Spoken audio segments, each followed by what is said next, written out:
Efgartigimod underwent a phase 3 randomized trial enrolling about 167 patients across multiple nations, multiple centers around the world to look at the efficacy of this FCRN inhibitor in generalized myasthenia gravis. And there were several unique aspects to the trial. One was the study population.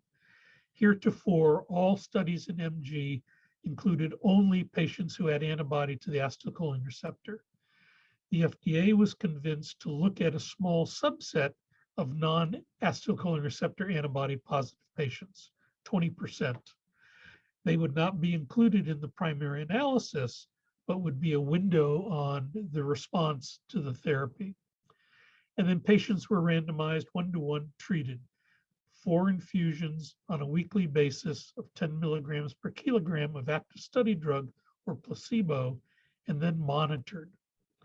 The second unique aspect was the primary outcome, which was defined as what we call an MG ADL responder.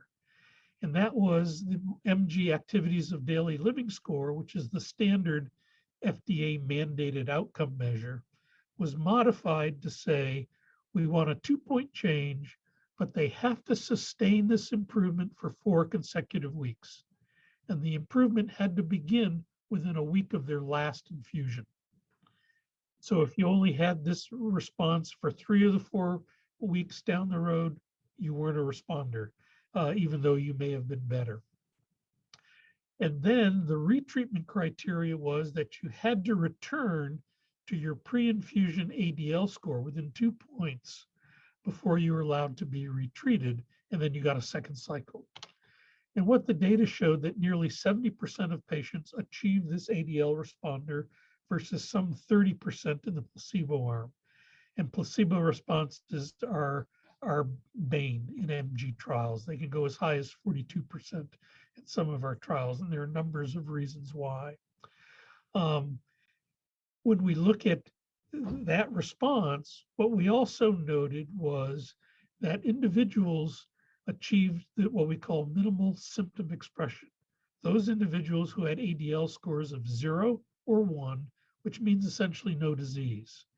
And overwhelmingly, the patient population achieved that in this first cycle of therapy.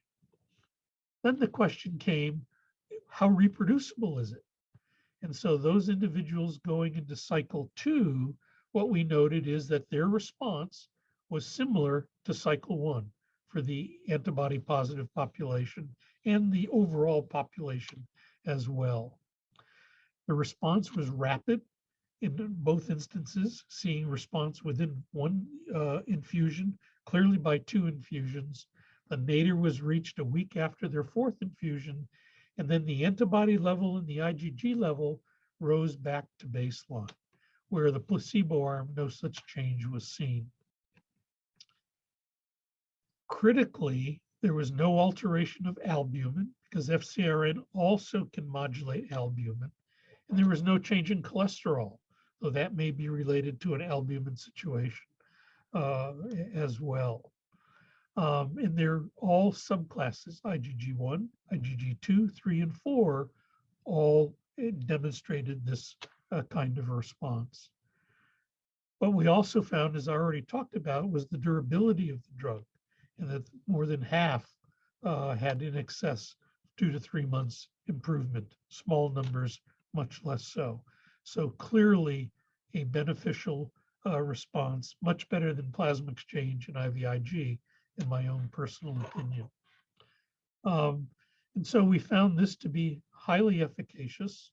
Those treated in the second arm, well, in the first arm, there was a small percent that did not respond, and that did so in the second infusion. And so failing 1 does not preclude a response in the second, which is important information as a clinician. The side effect, the safety profile, I call it nominal.